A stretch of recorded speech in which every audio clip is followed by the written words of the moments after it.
Hi, Hello, everybody. everybody. Welcome to yet another remote edition of We're Not Fine, where we're both at our homes. We are, but then the next five, we are going to be arm in arm, side by side in our studio. So I'm going to also own before we start that I have been working in the yard with a buddy who lives with me for all morning, and I forgot to wash my hands. And I thought it looked like you were just like digging with your hands to like bury a dead body, that you had a really exciting weekend. I Yeah, know for those of you that are not in Minnesota with us, it was just spectacularly gorgeous yesterday. Like crazy beautiful weather. lower 60s, but like bright sunshine, and everyone on the planet, everyone Yeah, in Minnesota was outside working in their yard yesterday. it's so beautiful today as well. We have a dinner party tonight. It's going to be fun. Yep. The ribs are already cooking on the grill. They're going to be so tender and fall off the bone. They are. Anyway, So, Doug, what are we talking about this today? topic. This is such a fun topic, and you know what's weird is, Talia, we were joking about the fact that this topic came up, and we were processing it. And there's so many things we can talk about in this world as it relates to mental health and relationships, which is, of Yeah, course, the theme of our podcast called "We're Not Fine," that's right. That's right. right? So I find myself thinking this topic, and what ends up happening as we kind of formulate, because we're trying to keep these, kind of a little bit shorter so people can actually listen to them on the course of their workday travel or whatnot. And the topic today is about if you are a person who has been raised as a golden child, or if you are a scapegoat in that family of origin of yours. Like, how does that manifest as an adult for you? And how does it affect your not only kind of perception of yourself, but how does it affect your relationships? And so I really love this because, you and I were joking a little bit that we were both golden children, maybe in our families, if I might say that out loud. And so we kind of laugh because there's always a way of bringing this around to us. But with the use It's, of self I is mean, such a, why else are we doing this? I, That's why we became therapists to begin with. Let's talk about us and how this reflects our childhood. like No, the use it's of true. self is an absolute great perspective that a lot of therapists can benefit from their own experiences in helping others. So if you've done your work, So real. And one might think that being a golden child is so much better than being the scapegoat. And oftentimes you'll hear people talking about the golden children as though they were just the luckiest. But yeah, we're going to break that down for you and talk about how this even happens. And usually it's a narcissistic family structure where one or more parents have a lot of narcissistic traits, or they were emotionally unavailable, and it created a really toxic dynamic. So this is what happens. The narcissistic parent basically has a really fragile ego. And although most parents do a really good job showing that all of their children are loved equally, there's a game that starts happening where a more narcissistic parent will pit the kids against each other and be very obvious about who the beloved is, who the good one is, and who the bad one is. It's a real splitting. And in order to understand how that happens, we've got to sort of dive into the psyche of the narcissist. So, have you guys have ever heard of projection? The idea is we can't sit with our own feelings, so we project them onto others. So, the projection is everything we can't face about ourselves, we're projecting it onto the scapegoat. And sadly, children are perfect receptacles for this projection. And everything that the narcissistic parent loves about themselves and all of the fantasies of grandeur and brilliance and perfection are projected onto the golden child. yeah. So It's there's a lot more to say about that, but there is a lot more to say about that. The reality too, and I think what it brings up for me as you were describing kind of how it is likely that a parent who's a narcissist will split children or identify children or project their own need, through their children, because that's really what it is. Like they're living life. When you hear people like, I'm living my life vicariously through you, that's not a great thing. Find your own and life. that's the golden child that they say that too. Absolutely. That's the goal.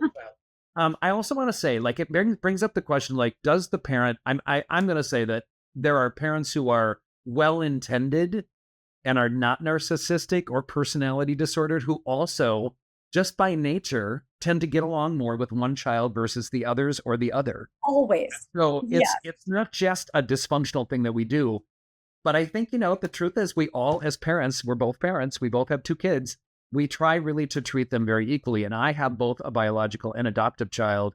I feel, I can't even tell you how clear it is that I feel the same. Like, I do feel like they're both my children. I feel like both were meant to be my children. I joke that, my Asian child is somehow looking like me, but that's not true.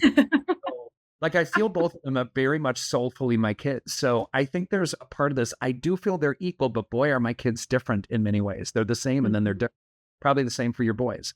So Yeah, I look even biological. It's at it's like, growing up in a family, I think they naturally sort of tend to balance each other out in a yin yang kind of way. I agree. So I think we should jump a little bit. So I think all parents, despite best intentions, and a narcissistically disordered parent is not self-aware, does not have kindness and consideration and empathy. And so it's very likely that they're going to project and find a child who they can feel better about themselves by what that child's accomplishments are. But let's talk about, like, so if you're a golden child, let's just dig in a little bit about this. And it was so interesting because you're right, Talia, that I think people assume golden children have this amazing life and how great it is to have like affirmation and love and just, constant adoration given to you is a wonderful thing. It's not. Because what it does is, I think, many things. I think we internalize as golden children that circumstances or expectations that are frankly unrealistic. Like, if someone's always telling us how great we are and they're always telling us how, wonderful our accomplishments are, etc. And there's a lot of debate about, like, should we be giving awards to every kid? Should we be doing those sorts of things? A little bit of a tangent with that. But I think it creates some unrealistic internalized expectations that we have. And so when we enter relationships as golden children, we might expect, just due to familial patterns that are likely being recreated, that our spouses adore us, or our partners or our boyfriends or girlfriends adore us. And so I think those unrealistic expectations are important to know. I think it also creates, though, this other thing. Like, I'm going to share a weird story. So I was a homecoming king candidate with my dearest friend, Kelly. Hi, Kelly. He listens to the podcast still. But the reality is that we both lost, and everyone thought we were going to win, and we both lost. And I remember I came home and my mom said, "Why didn't you win?" And it was like, are you kidding me? Like, I had a great time. It wasn't about winning. It wasn't about like this weird, I guess, acknowledgement. And it just felt really like my mother was living vicariously through me. And if I won, she would have been happy, but I didn't win. And so she was not happy. She was disappointed. And I'm like, Like, she wasn't tending to your experience of what that was like. I love you you didn't no even matter ask. what. Did you have a fun time? Right. Anyway, It's hard. It's also like a really heavy burden. It's like you are terrified to yeah. disappoint. I mean, both children are terrified to disappoint, but it feels like the stakes are so high because the expectations are so high. Well, and the other piece about this, Talia, is that I think when you're let's talk about like when you're in a relationship as a golden child, I think if you're not getting affirmation that you're used to in that relationship and you're Yeah. not getting adoration, you're likely going to continue to try to please that person, which the funny thing is, I'm going to say the same thing about a scapegoat, but you create this codependency where you're really reliant on that other person's liking you or being affirming of you in order to feel okay. And so you're constantly kind of losing yourself to make that happen. And it's not a healthy dynamic. That's such an interesting point because I think about how, what the research shows is the people most likely to cheat are insecure extroverts, which just makes you think maybe that a part of the curse of being the golden child, right, is just accolades and Yeah. adoration. And Yeah. then you're constantly feeling like in a state of lack if you're not getting that. So you might seek it outside of your relationships. Yeah. Insecure extrovert. I'm kind of struck by Yeah. that. Yeah, have you Well, not heard that? I have no idea where I heard that, but it really stuck with me. well, what's interesting about that, Talia, is that, again, if you're constantly being treated like a golden child and everything you do is perfect and, you're being introduced to people like in all of the achievements that you've had, it That's right. doesn't create a core sense of Yes. self-worth. And so you're Yes. constantly feeling like I'm reliant on what I do to please others, in order to feel good about myself. And you don't really find yourself in that because you're so Oh my busy gosh, that's accommodating, exactly it. And then that's right? why we're always seeking out the reassurance of others because we aren't able to feel enough Yeah. without people No, giving us that congratulations on the achievement. I mean, yeah, that's beautiful. for sure. So let's jump a little bit Okay. to Scapegoat. And Yes. that's And just painful. Go ahead. well, I mean, what I was gonna say is like I like the really compassionate view you have. It's not just a narcissistic parent. Maybe it's someone who's just unaware of the way that they're presenting or they haven't done their own work. And what I really love about the book, emotion, what is it? The Adult Children of Emotionally Immature Parents, is just a very compassionate view of like, you don't have to have a personality disorder to not be very self-aware and Yep. not be the greatest parent in terms of emotional maturity. And Yeah. so these dynamics get really toxic because the parent who might be narcissistic, might be emotionally unintelligent, self unaware, what's Yep. happening is everyone getting along, even with a favorite, isn't enough. There has to be some drama and some tension brought into the mix. So enter the scapegoat. Sorry, Doug, go ahead, introduce. No, it's such a very, I do have a lot of compassion for this because if you're constantly being parented in a way that you are never enough or you're not doing it right, it does not create an environment where having feelings and wants and needs and thoughts are received well. And we know that that leads to what's considered an avoidant attachment style. That's So right. if you never feel heard, if you never feel like who it is that you are is affirmed as a person, like to be honest, what the goal is to be okay with who you are, no matter what that is, right? And unfortunately, we live in a world right now that's very judgmental and critical, and laws are being made against people who are not necessarily cisgender or heterosexual or whatnot. So or white. That's So right. we gotta work on that as a culture, and I'll continue to fight, and I know you will too. But the reality is, if you are not affirmed for who you are, that disorganization in your sense of identity leads to a really disorganized attachment. And so I Which think, is honestly both. It's the yeah, golden child who might feel I very agree. affirmed, but not for their true selves. And then the scapegoat who's never affirmed. And that's exactly right, Talia. So I was going to say that's what's odd is I kind of came up with the same conclusions about what I've experienced for people who are either the golden child or the scapegoat. And that's that even the scapegoat, like they're always looking to fit in. They're always looking for that place that they belong. And so you're constantly trying to search for that in a desperate sort of way. I've watched it in a desperate sort of way. And what has to happen is people have to deal with, and we're going to get to this. We're going to talk about what to heal. I'm going to wait on that, I guess, because there's a very clear way that I think both of these have to like work in order to not be trapped in those It's true. expectations. Because a scapegoat is going to constantly develop codependent relationships as well, where they're taking care of others at their expense, where they're constantly recreating that familial pattern, like I talked about with the golden child. They're constantly trying to recreate circumstances where they fit in and are affirmed and get some of that positive affirmation, which we all need in order to develop into fully grown, whole adults. I mean, 1,000%. And these poor scapegoated children, right? I mean, like we're about to talk about how it like plays out in adulthood as well. But Yep. the scapegoated children develop a lot of anxiety and a lot of self-esteem issues. And I mean, honestly, it's so funny because I went into preparing for this as like golden children versus scapegoated children. And I remember at the very beginning, you were like, no, it's very similar. They're both horrible and you heal similarly. I'm like, both of them have anxiety and self-esteem issues. But I would say, like, growing into adulthood and adult relationships, I'd say the golden children suffer from this need to perform and people please and maybe like take care of each other or take care of other people and a horrible fear of failure, which like that feels maybe a little bit more specific to golden children in the way that they're constantly performing. I don't know. Yep. What do you think about that? No, I'm, by the way, I got stuck on a word you said, which is such a common word that we talk about all the time, but you said anxiety. And I Yeah. really want to say that both of these, and that's why I think when we get to like, how do you heal from this? And if you're in a relationship with one of these people, what do you do differently? Um, because neither one are great. And I feel like it creates anxiety for both. The golden Mm. child has anxiety to continue to get affirmation and validate. And if that goes away, you start to think, what am I doing wrong? Right. And then with the scapegoat, like you're constantly looking for that affirmation. So you're trying to please, you're trying to accommodate, you're trying to fit in. And that anxiety, trying to find that space in the world when you have to look inside yourself, which is what we're going to talk about with healing. You have to look inside yourself and love yourself before you can love others. And so I think both the golden child and scapegoat very similarly need to do that work to figure out kind of who I am without that affirmation or without that negative reinforcement.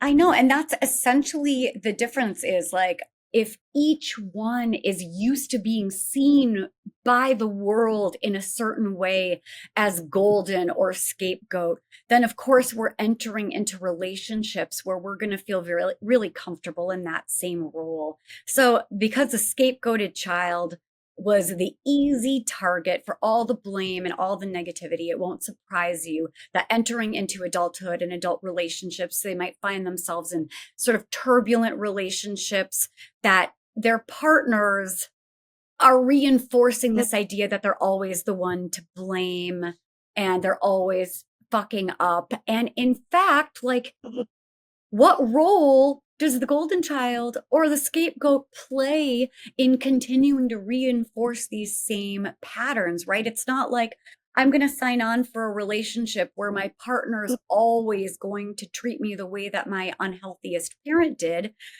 And so, like, what do we do if we find ourselves in these relationships where, like, the scapegoated adult, of course, probably have terrible self-esteem and they feel worthless and inadequate. And so they're going to maybe tolerate more than their fair share of blame. It also increases the resentment. And just, Doug, what you were saying about like that avoidance, that's Yep. spot on. So, like, what happens to someone who's always feeling scapegoated and blamed in the relationship? They're always fucking up. It's always their fault. They can never do anything right. What happens is now there's an emotional distance. There's like a chasm between you and your partner.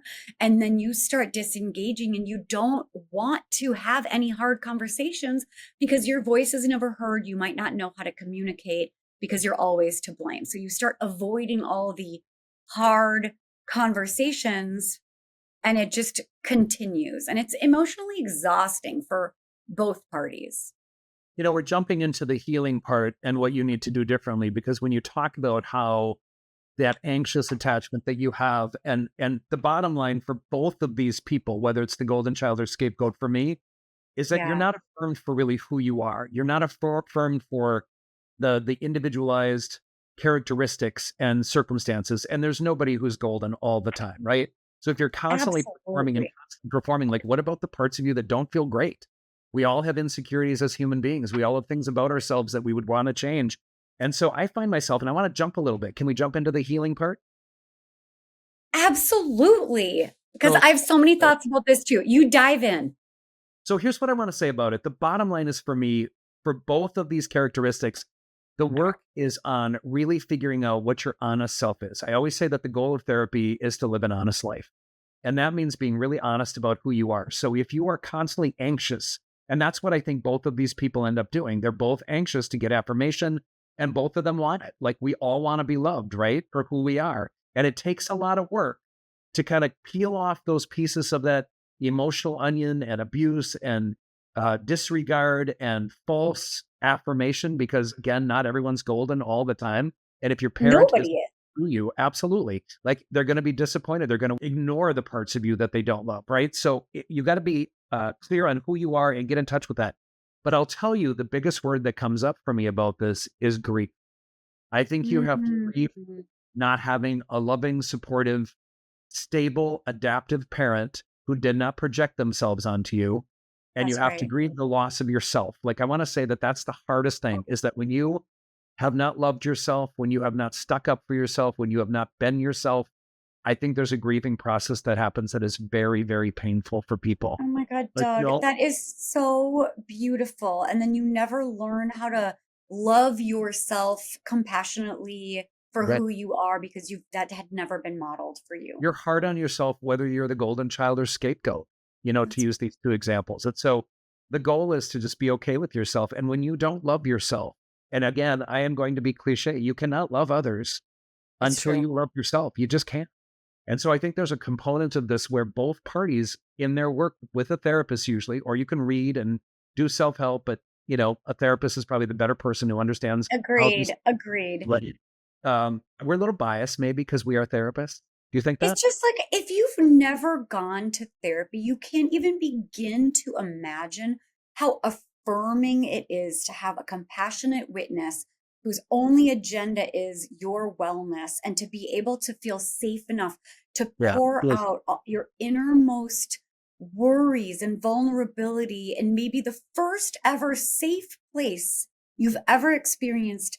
And then to be able to put it together maybe in a slightly different narrative, and it changes your entire life. It changes the way you see yourself. It changes the way you treat yourself and you treat others, the different kinds of relationships you seek out when you're healthy. We just Right. like can't say enough good things about seeking professional help. Absolutely. And so again, I think, that's why when we were first talking about this, I think it's about doing the work that Yeah. you have to do, because neither of these are great experiences, because they're not about affirming again your true self. So it is about, I think, grieving the loss of, again, the self. And so I think, Talia, the That's interesting part, like that's such a big concept, but it really means like taking a look at your life and starting to live and walk one day at a time toward being honest with yourself, being honest with the people in your life. I think a lot of people get into relationships that are not the best thing for them. They don't know really who they are and what they want. I've done that. I'm Mm, guilty of that as well. Well, there's a part of this that if you know yourself, you don't have friends, you don't have coworkers, you don't have family members that are chronically in your life that are hurtful to you or don't love and regard who you are. And at my that's age, Talia, I've got all of you in my circle who really do know who I am, and you've seen ugly sides of me. And my 60th anniversary, my your 40th birthday 60th anniversary of being alive.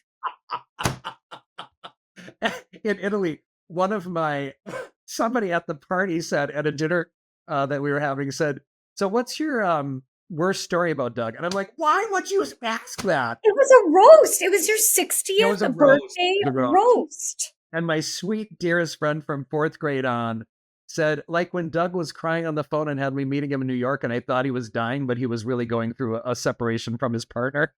Oh, And she said, I "You mean, got me so scared. Like I it's was going to hear back that." to Yeah, grief. It's back to grief. it was all grief Okay.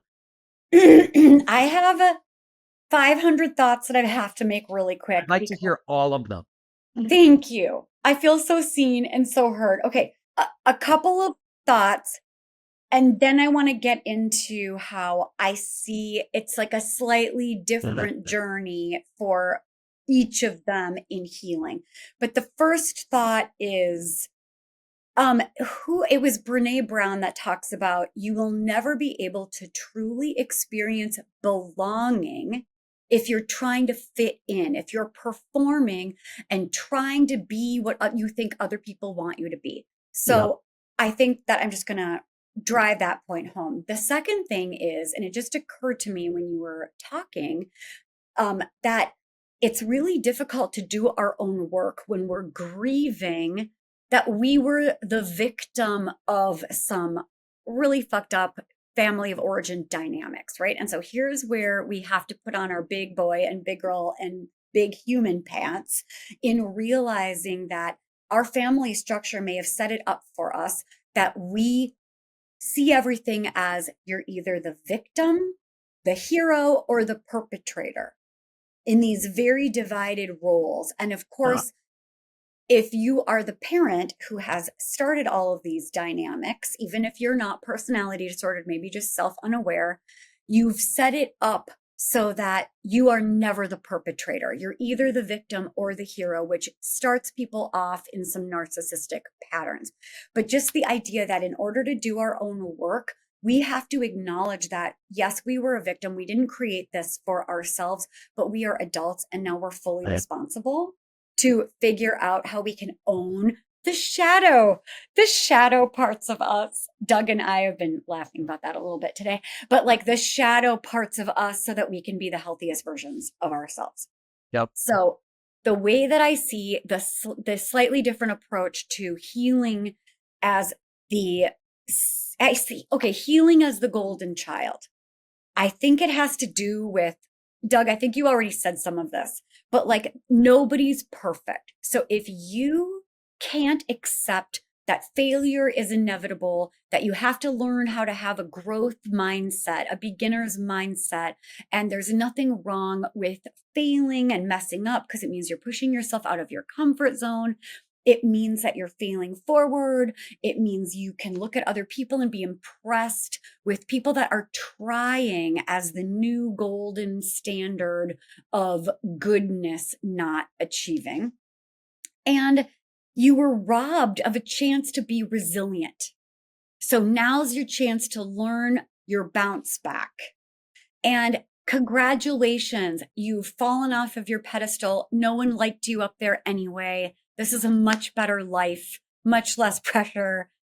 Enjoy being immortal with the rest of us. For the scapegoated kids that are now adults, I think the idea is if you can find a way to be brave enough to speak your truth, like I'm feeling a little scapegoated. This is a sensitive area for me. I'm realizing my whole Yep. childhood felt a lot like this. And maybe I just assume that I'm the one that fucked up, but I'd really like to talk about these things as partners.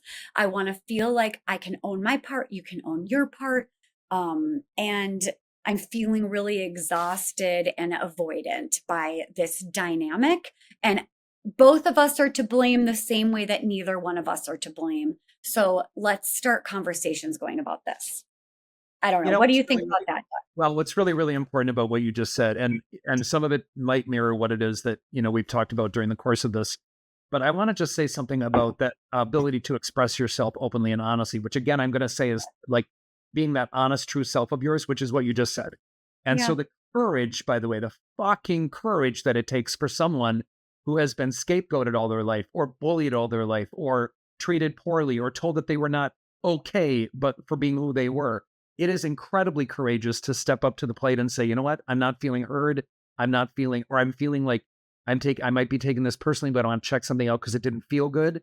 Like the courage that it takes to start expressing when something in a relationship or dynamic doesn't feel right, or it doesn't feel kind, or it doesn't feel healthy.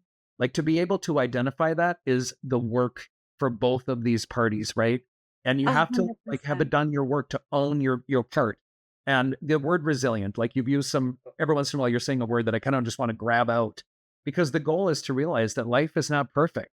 And so, by the way, a scapegoat is not always going to do things right. And a golden child is not always going to get affirmation. And so you're going to have to kind of challenge and be aware that being a human being means experiencing both. And one last public service announcement. I want you to think about your family of origin. And if you've written off a sibling because they're the golden child or they're the scapegoat, even just to acknowledge you guys had no choice in the matter. The role was chosen for you. It was a survival technique. And there might not be a lot of awareness that neither one is a great role to be in. And show a little love to that sibling. And maybe it can create an incredible conversation between the two of you. Talia, if you're both this is a whole nother episode, right? Yeah. And with one of my siblings, I can have that conversation about how our childhood was. With the other one, she has not had any interest in kind of going down that path and understanding how our childhood and the events of our childhood and our parenting, which was not always great, which I have a lot of compassion now for my mother in particular and my dad who picked my mother. But I think but there's a part of this, Talia, that, you're absolutely right, that if we, and it's a whole nother maybe episode about siblings who are in this circumstance, but if there can be that compassion and understanding, and there can be an honest discussion about what it was to be both can find a really amazing source of healing in that. The problem that I have found, and maybe you in your practice as well, I don't have a lot of people who have done their work who have siblings who are willing to talk about those things as well. I know.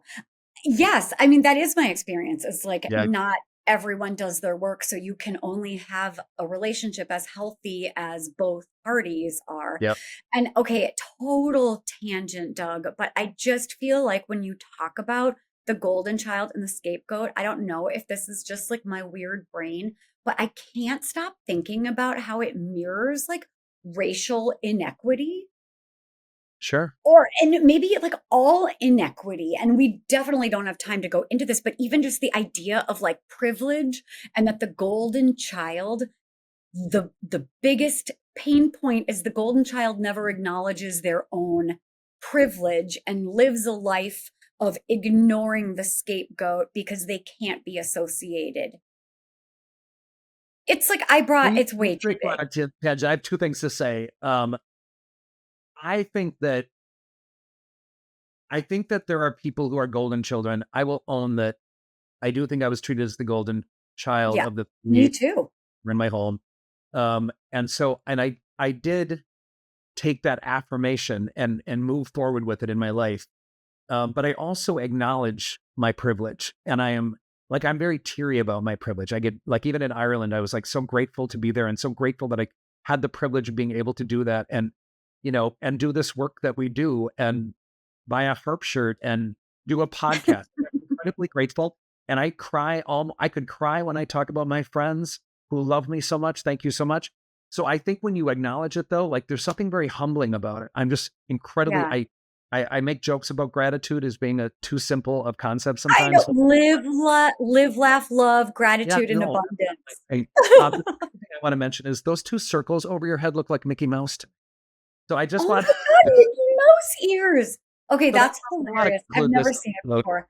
Friends, as you know, we could talk about absolutely anything We could. ad nauseum. But Yeah. if you we hope you got value from today's episode. And if so, boy, would it be amazing if you shared it with a friend, a family member, anyone you think could benefit from Thanks. this. Like, subscribe. Methinks I've become an Irish leprechaun. Um, Rate, Yeah. review.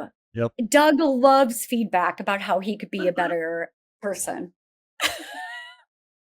Also, we have a website called we'renotfine.com. Please go to it and give us any questions you have. There's a way to submit questions, comments, anything you want us to know, anything you want us to talk further about. If today's episode triggers some experience for you and you want to share what yours is, we will absolutely be more than delighted to hear from you. So we'renotfine.com. Go to it and write to us in any way you want. You can also access, of course, our episodes there, as well as all the other platforms and YouTube. That's right. I feel like we have 200 some now. I feel like we do. Find us on social media. It's Douglas L. Jensen with an E-N, Dr. Talia Jackson, and We're Not Fine or We're Not Fine Pod, depending on if we're on Instagram or TikTok. And find us on YouTube, because that's always fun. Yeah. Like, we coordinate sometimes our outfits, and you just need to know, because we really didn't today. we went totally rogue. And we're so excited to see you all from our studio for the next handful of episodes. We will. Take care, y'all. Bye-bye.